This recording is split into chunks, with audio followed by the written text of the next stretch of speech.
Homeless ministry has often been compared to that iconic scene of this person showing up the park and lovingly sitting down to feed the pigeons. And you know how it goes, one shows up, and 10, then there's 50, and then 100. And the person running out of food feels like they've fulfilled their moral obligation, and they stand up and walk off, leaving the pigeons to continue foraging for food. The implications of our pigeon parable poses a significant challenge to the way we do ministry to the homeless in our city. The question is there a better way, a more effective way?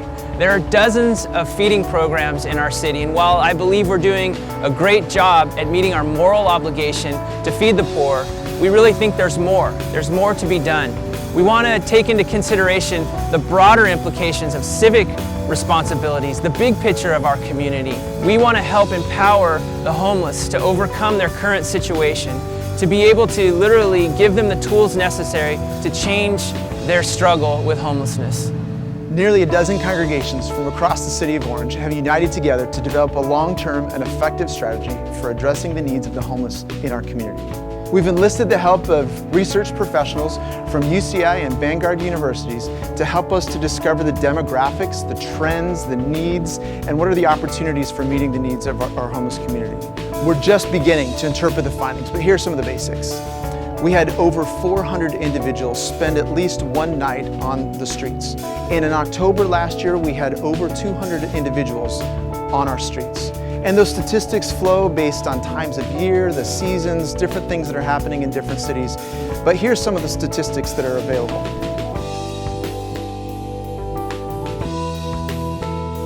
So what do we do with that number? I mean, along with other survey data, we can begin to develop a strategy. We don't have the resources to help everyone, so where do we begin? Well, if every city took care of its own homeless population, the situation wouldn't be overwhelming. But what happens is when one community begins to be effective, the resources are often overrun by people coming from other communities, other cities, without a strong strategy. About half or 200 of the homeless in our city have a connection to Orange. They grew up here, they have family here, they worked here, or they went to school here. 69% of the population is male, with an average age at 48 years old.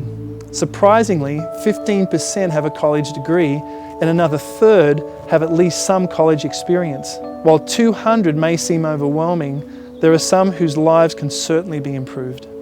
One of the most surprising statistics that we discovered in our study is that there are somewhere in the neighborhood of 50 families that are living homeless in our city. That's a mom and a dad with a child, or a single parent with a child. When we discovered this statistic, it broke our hearts. And we unanimously decided to get behind a strategy to end homelessness for families in Orange, and that's become our primary agenda. Now it's time to get to work. Now is the time to develop a strategy. Many of you participated in the surveys and the counts, and we promised we would get back to you. We wanted to let you know we haven't dropped the ball, we haven't forgotten about you, and we still need you to get in the game. If your congregation is already participating with us, awesome, thank you. Stay in the game, stay in the meetings. If you aren't participating but you've been watching from the outside, this is an invitation from those of us who are already there to have you come and join us to participate in the process. The third thing that I wanted to say is please continue to pray.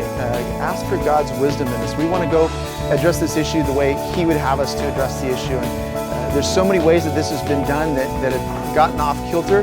We want to make sure we do it God's way. Thank you for watching the video, and thank you for praying for us.